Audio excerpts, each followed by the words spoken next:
अपने दिल में किसी के प्रति नफरत ना रखिए, अपने दिल में किसी के प्रति कड़वाहट ना रखिए। यदि आप परमेश्वर में आकर आपका स्वभाव अभी तक नहीं बदला, आपका नेचर अभी तक नहीं बदला, तो सचमुच आपने अभी तक परमेश्वर की रियल आशीष को एक्सपीरियंस नहीं। अपने दुश्मनों को माफ़ करना आसान नहीं है। उन लोगों को जिन्होंने हमें हर्ट किया है किसी न किसी रीति से, उन्हें माफ़ करना आसान नहीं। जो मुझे सामर्थ्य देता है मैं उसके द्वारा सब कुछ कर सकता हूँ। आप जगत की ज्योति हैं, बाइबल कहती है। आप लोगों को प्रकाश देने के लिए बुलाए गए हैं, परमेश्वर के नेचर को लोगों पर जाहिर करने के लिए बुलाए गए हैं।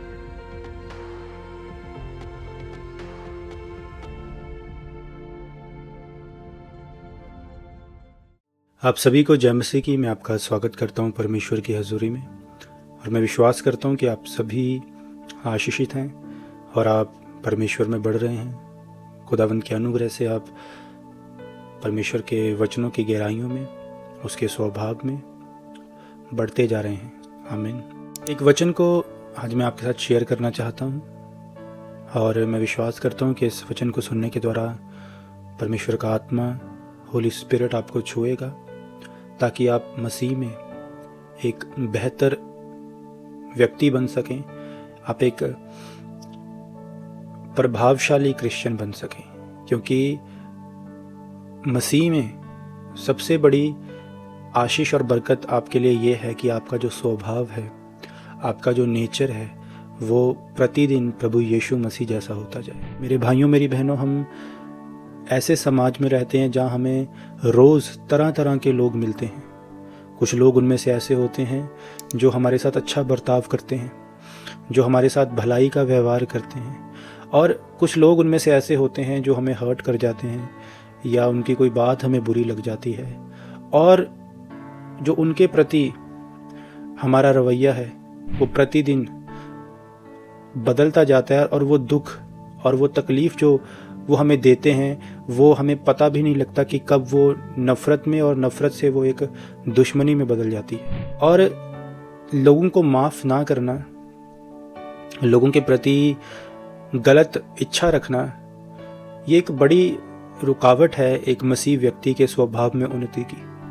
क्योंकि मैंने आपको बताया कि सबसे बड़ी आशीष एक मसीह व्यक्ति के जीवन में ये है कि उसका जो नेचर है, उसका जो स्वभाव है, वो प्रतिदिन प्रभु यीशु मसीह जैसा होता जाए। अगर आपके अंदर अभी भी नफरत है लोगों के प्रति, आपके अंदर कड़वाहट है लोगों के प्रति अभी भी, तो फिर आपको ये ज़रूरी है कि आप प्रतिदिन परमेश्वर से अनुग्रह मांगे, ताकि आप प्रभु के स्वभाव में बदलते जाएं। आपका जो नेचर है वो परमेश्वर के नेचर जैसा होता जाए, और आप लोगों को माफ़ करना सीखें। एक वचन को मैं आपके लिए पढ़ूंगा। जब आप अबोध्या की पत्री में उसकी 12 आयत को पढ़ते हैं, उसमें लिखा, परंतु तुझे उचित नहीं था कि तू अपने भाई के दिन में, अर्थात उसकी विपत्ति के दिन में, उसकी ओर देखता रहता। मेरे भाइयों, जब आप इस वचन को पढ़ते हैं तो मैं आपको बताना चाहता हूँ, ये एक बहुत छोटी पत्री है, सिर्फ इसमें 1 अध्याय है, और बाइबल ऐसा कहती है कि जो एदोमी थे, जो अदोम के लोग थे, वो एसाव के वंशज थे, और जो एसाव था वो याकूब का ब्रदर था, और जो याकूब के वंशज थे वो इजराइली थे। और बाइबल ऐसा कहती है कि एसाव और जो याकूब थे वो जुड़वा भाई थे, और एदोम एक बहुत ही महत्वपूर्ण स्थान पर स्थित था। बाइबल ऐसा कहती है कि वह ऊंचे स्थान पर पहाड़ों की दरारों में एक बसा हुआ देश था। आप कह सकते हैं वो ऐसी जाति थी जो एक बहुत ही स्ट्रॉन्ग प्लेस में रहती थी, एक बहुत ही इम्पोर्टेंट प्लेस में रहती थी, जिसे तो हराना, यानी उस पर चढ़ाई करना किसी दूसरे देश के लिए बहुत मुश्किल था। और साथ ही साथ वो एक ऐसी प्लेस पर थी जहाँ से काफ़ी व्यापार होता था, और इसीलिए जो एदोमी लोग थे वो काफ़ी अमीर थे, जिस कारण कहीं ना कहीं उनके अंदर एक प्राइड आ चुका था।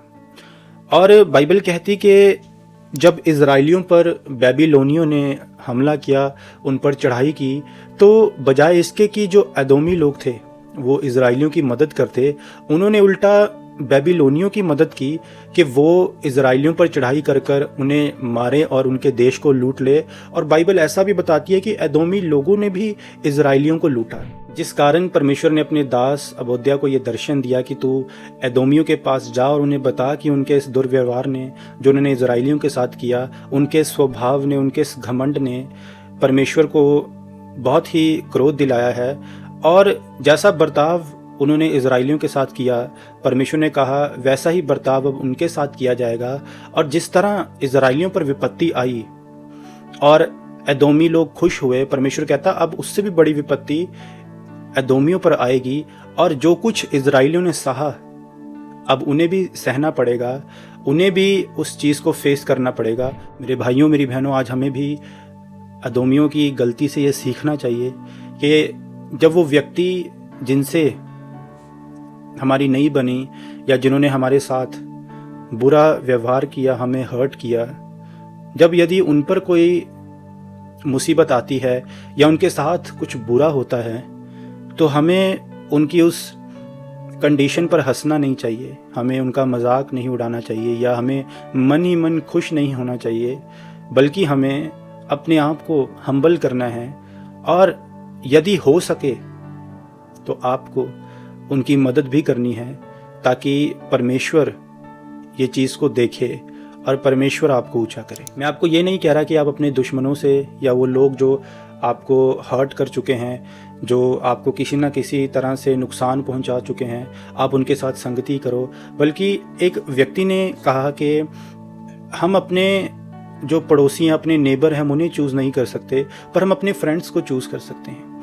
यानी ये फुली आप पर डिपेंड है कि आप किसके साथ संगति करना चाहते हैं, आप ये चूज़ कर सकते हैं। पर मैं आपको ये कहना चाहता हूँ कि अपने दिल में किसी के प्रति नफ़रत ना रखिए, अपने दिल में किसी के प्रति कड़वाहट ना रखिए, आप लोगों को माफ़ करिए। और ज़रूरी नहीं है कि आप उनके पास ही जाकर आप उन्हें माफ़ कर सकते हैं, आप अपने मन में उन्हें माफ़ कर सकते हैं और उनके बारे में कुछ भी बुरा ना सोचने का डिसीज़न ले सकते हैं। और आपको ये चाहिए भी, क्योंकि यदि आप परमेश्वर में आकर आपका स्वभाव अभी तक नहीं बदला, आपका नेचर अभी तक नहीं बदला, तो सचमुच आपने अभी तक परमेश्वर की रियल आशीष को एक्सपीरियंस नहीं किया है। दुनियावी आशीषें तो परमेश्वर देता है, पर सबसे बड़ी आशीषें जो परमेश्वर हमें देता है वो आत्मिक आशीषें हैं। यानी हमारा स्वभाव, हमारा नेचर, हमारा चाल चलन, उठना बैठना, ये सब कुछ मसीह यीशु जैसा होता है। हालेलुया। और देखिए, ये करना आसान नहीं है, अपने दुश्मनों को माफ़ करना आसान नहीं है, उन लोगों को जिन्होंने हमें हर्ट किया है किसी न किसी रीति से, उन्हें माफ़ करना आसान नहीं है। पर बाइबल कहती, परमेश्वर ने कहा कि यदि तू मेरी ओर आ तो मैं तेरी ओर आऊँगा। आपको डिसीज़न लेना है, और वो पवित्र आत्मा जो परमेश्वर ने हमें सहायक के रूप में दिया है, फिर वो हमारी मदद करता है उन चीज़ों को ओवरकम करने में। बाइबल कहती है जो मुझे सामर्थ्य देता है मैं उसके द्वारा सब कुछ कर सकता हूँ। परमेश्वर का पवित्र आत्मा आपको सामर्थ्य देता है कि आप एक सिद्ध व्यक्ति बन पाएं। परमेश्वर का पवित्र आत्मा आपकी सहायता करता है कि आप अपने बैरियों को, अपने दुश्मनों को माफ़ कर पाएं, ताकि आप में और उनमें एक फ़र्क नज़र आए। क्योंकि आप चुने गए हैं, आप जगत की ज्योति हैं। बाइबल कहती है आप लोगों को प्रकाश देने के लिए बुलाए गए हैं, परमेश्वर के नेचर को लोगों पर जाहिर करने के लिए बुलाए गए हैं। हालेलुया। तो मैं आपको कहना चाहता हूं कि सचमुच यदि आप परमेश्वर की मर्जी को पूरा करना चाहते हैं, आप परमेश्वर के स्वभाव में बढ़ना चाहते हैं, तो आपको ये ज़रूरी है कि आप अपने दुश्मनों को माफ़ करिए। और यदि उन लोगों के साथ कुछ बुरा होता है या उनकी लाइफ में कुछ इंसिडेंट्स होते हैं, मिस हैपनिंग होती है, तो आपको कभी भी खुश नहीं होना। और यदि आपके अंदर ये सामर्थ्य है, यदि आप उनके कहीं ना कहीं आप उनके कनेक्शन में हैं, तो आपको आगे बढ़कर उनकी मदद करनी है। बाइबल कहती, नीति वचन 24 उसकी 17 से और 18 आयत में, जब तेरा शत्रु गिरे तब आनंदित मत हो, और जब वह ठोकर खाए तब तेरा मन ना मगन हो। ऐसा ना हो कि यहोवा यह देखकर अप्रसन्न हो और अपने क्रोध को उस पर से हटा ले। इस वचन के अनुसार परमेश्वर आपको ये बताना चाहते हैं कि अपने शत्रु की कठिनाइयों में, उनकी मिस हैपनिंग्स में, उनके साथ जब यदि कुछ ऐसा होता है जो बुरा है, तो आपको खुश नहीं होना चाहिए, आपको आनंदित नहीं होना। नहीं तो परमेश्वर को ये एक्शन, परमेश्वर को आपका ये रवैया बहुत ही गलत लगता है, वो इस रवैये से दुखी होता है। एक बात आप सभी रिलेट कर सकते हैं कि आपके आसपास में, यहाँ तक कि आपकी फैमिलीज़ में ऐसा होता है कि जो लोग हैं किसी की मिस हैपनिंग्स पे किसी के साथ यदि कुछ दुर्घटना हो, किसी का कुछ बुरा हो या कोई फेल हो, कोई रिजेक्ट किया हो, किसी का कुछ काम ना बने तो वो खुश होते हैं। कोई किसी चीज़ में सफल ना हो, किसी की कभी तरक्की ना हो तो वो खुश होते हैं। ऐसा नेचर परमेश्वर को पसंद नहीं है। आज हमें चाहिए कि हम परमेश्वर से अनुग्रह मांगें ताकि हमारा ये स्वभाव बदले और हम परमेश्वर के वचनों में, उसके ज्ञान में, उसके स्वभाव में सिद्ध होते जाएं, बढ़ते जाएं। मेरा बिलीव है कि इस वचन के द्वारा परमेश्वर ने आपसे बात की है। इसी तरह वचनों को सुनने के लिए, परमेश्वर के गहरे भेदों को जानने के लिए हमारे YouTube चैनल को सब्सक्राइब करें। यदि आप हमें सोशल मीडिया का किसी भी प्लेटफॉर्म पर देख रहे हैं, इंस्टाग्राम पर, फेसबुक पर, तो हमारे पेज को ज़रूर लाइक करें, सब्सक्राइब करें, फॉलो करें। और मेरा बिलीव है कि आने वाले वचनों के द्वारा परमेश्वर सचमुच आपको बड़ी आशीष देंगे। खुदावंद आप सभी को ब्लेस करे। आप सभी को जय मसीह की।